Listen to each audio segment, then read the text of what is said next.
back to Shedeur in that hungry dogs, it's kind of the opportunity period. There was a one-on-one for the push-ups on the line. Luke Floria made a great move on kind of a deep over, got around the corner. It had to be layered in kind of over him out in front. It was a perfect ball from Shedeur. So, yeah, I've been very, very impressed with him. And, all people saying, oh, it's going to be a circus, it's going to be a circus. It's absolutely nothing. He comes in, he works really hard, and Is Shedeur Sanders quietly taking over Cleveland while everyone's still watching the wrong quarterback? He wasn't supposed to be the headline. He wasn't even supposed to be in the conversation. But after just 8 days of training camp, something unexpected is happening inside the Browns quarterback room. And it's turning heads in ways no one saw coming. While headlines keep circling around Dillon Gabriel and Joe Flacco, it's Sanders who's been showing up early, executing clean drives and quietly climbing the depth chart. No flashy press conferences. No hype machine behind him. Just grit, tape, and results. And now, fans are starting to ask the one question no one wanted to face. Is Shedeur outplaying everyone? Or are they just not ready to admit it?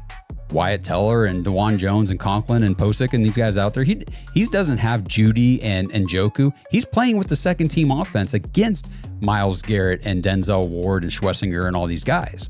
And what really happened during the Browns' latest camp session?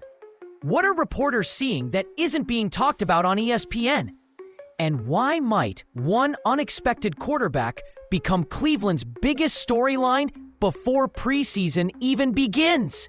Before most players even showed up, Shedeur Sanders was already on the field, locked in, stretching, throwing, and studying film 40 minutes early, every day. That's not just dedication, that's obsession. And in the NFL, obsession separates backups from breakthroughs. He started camp with limited reps, running with the third-string offense. Nothing was handed to him. But now, just over a week in, he's quietly earning more time with the second team, getting more eyes from the coaching staff, and most importantly, delivering when it matters. They want somebody who's going to be able to run the offense, minimize mistakes, make good decisions, things like that. They use those words a lot, processing speed and decision-making, when they talked about Dillon Gabriel, especially in the spring. Don't forget, he has a whole lot of experience from college football, 6 years worth. So they were impressed with his processing speed to the point where they said, like in the spring, they were putting more on his plate than they initially thought they were going. On paper, his stats might not scream breakout star, but watch the tape and you'll see the difference. He's not forcing throws. He's not rattled by pressure. He's making the right decisions, keeping the offense on schedule and pushing the ball downfield. Something this Browns roster hasn't consistently seen from the other QBs. Coaches haven't made anything official. They don't have to, because in the NFL, reps are currency, and Shedeur is getting richer by the day. But while he's rising quietly, someone else is crashing loudly. While Shedeur is building momentum, Dillon Gabriel is doing the opposite, and everyone's noticing. At first, Gabriel was getting looks with the first team. On paper, it made sense. Experience, pedigree, and a strong college resume. But training camp isn't about resumes. It's about results. And Gabriel's results, let's just say they've raised more questions than confidence. They are intrigued by Dillon Gabriel. They think from the neck up, he is a number one pick from the neck. In just one session, he threw multiple interceptions, including a tipped pass that landed in the hands of Layman James after bouncing off his own teammates' fingertips. Another ball sailed into traffic, leaving wide receiver Luke Florio exposed and lucky to walk away from the hit. Even reporters described his day as the worst of camp so far, saying he looked flustered and completely out of rhythm. This isn't just a rough practice, it's a pattern. Fans online are already asking why he's still getting first-team reps. And while the coaching staff keeps rotating the quarterbacks, the drop-off in Gabriel's execution has been impossible to ignore. Now, nobody's writing him off entirely. There's still time. But if this trend continues, it won't be long before those reps start disappearing. And Shedeur, he's waiting to take every single one. Officially, there's no quarterback controversy in Cleveland. But unofficially, it's chaos. Tough to get 4 guys first-team reps, so I understand why it probably hasn't happened yet. But I do think he has earned the opportunity because he throws an incredibly good ball, a very catchable ball. The coaching staff insists that the rotations are routine, part of evaluating every quarterback fairly. But when Shedeur Sanders keeps getting more second-team reps and Dillon Gabriel quietly slides back to the third string, fans start connecting the dots. One day, Gabriel is with the starters. The next, he's finishing camp with the third-team offense, while Shedeur runs clean drives with the second unit. Some say it's just part of the process. Others aren't so sure. And then there's Joe Flacco, the veteran. Steady, experienced, and often safe, but not exactly explosive. He's had moments of clarity, a red zone touchdown here, a solid rep there, but his arm, slowing. His reads, predictable. And if the Browns want future upside, Flacco might just be a bridge to nowhere. And he's just so accurate. His ball placement is excellent. They had us play at the end of practice the other day. He had a great rollout and a throw there kind of in that live period at the end of practice, which was... Now the pressure isn't just on the quarterbacks. It's on the coaches. Every snap is being watched. Every rep is being filmed. And every decision they make this preseason could shape the future of the Browns' depth chart. One mistake could bury a career. One drive could rewrite it. The numbers only tell part of the story. The film? That's where things get interesting. During day 8 of training camp, Shedeur Sanders had limited reps, but he made them count. First, a sharp slant route to Gage moved the chains with precision. Then, a play-action pass that stretched the field, hitting deep in stride, something none of the other quarterbacks had done that day. It wasn't flashy. It was efficient. And in a league where every inch matters, that's gold. I should have been the first question, quite frankly, Ken.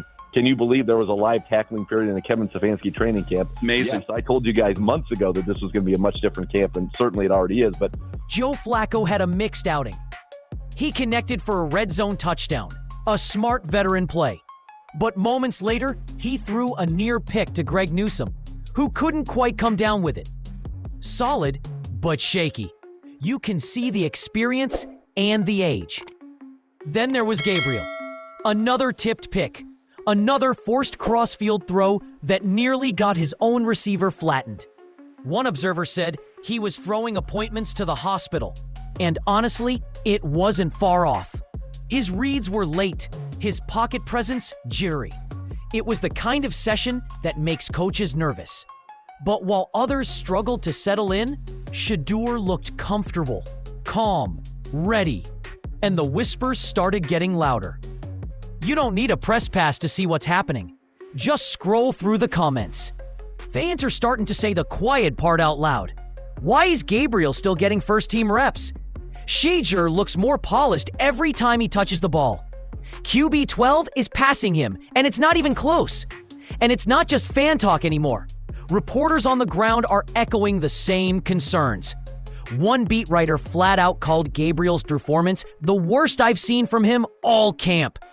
Others pointed to his inability to handle pre- and post-snap movement, a critical NFL skill. He looked uncomfortable, outmatched, and overwhelmed. Meanwhile, Shedeur is earning quiet respect. He's not trending on Twitter. He's not demanding attention.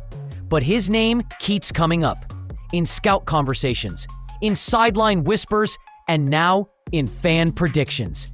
Some believe he's already passed Gabriel on the depth chart, even if the team hasn't officially said it. Others are just waiting for the Browns to admit what the film is already showing. And if the trend continues, it won't be long before the fans and the locker room start expecting it too. Time is running out. not for the season, but for decisions. The Browns have just one more practice before packing up and heading out for joint sessions with the Carolina Panthers. And that trip? It's not just another practice. It's an audition, under the lights, against another team, with live bullets flying. That's where separation happens. Coaches will say they're still evaluating, but joint practices expose everything. Confidence, composure, football IQ. Every rep will be scrutinized. Every throw judged. One misread could cost a quarterback their spot, and one breakout play could change the depth chart overnight. For Shedeur Sanders, it's a massive opportunity. He's already caught the attention of reporters and fans, but this is different. Now he gets to prove it against someone wearing another jersey. No more third-team excuses. No more quiet praise. This is the moment where buzz becomes belief. And for Dillon Gabriel, it's his last chance to turn the narrative. If he falters again, it won't be speculation anymore. It'll be confirmation. The stakes are set, and the next snap could change everything. No one expected this. Not in week 1. Not from Shedeur Sanders. He wasn't the headline. He wasn't the hype. But day by day, snap by snap, he's becoming the quiet storm inside Cleveland's quarterback room. While others are forcing throws and fumbling chances, Shedeur is showing exactly what coaches crave: poise, timing, and upside. It's not about who shouts the loudest in the media or who had the better college tape. It's about who's rising now. And so far, Shedeur's been the only one trending up. Yes, it's still early. Yes, preseason hasn't started yet. But if you're paying attention, you can feel it. Something's shifting. The rookie everyone overlooked might be writing his own story.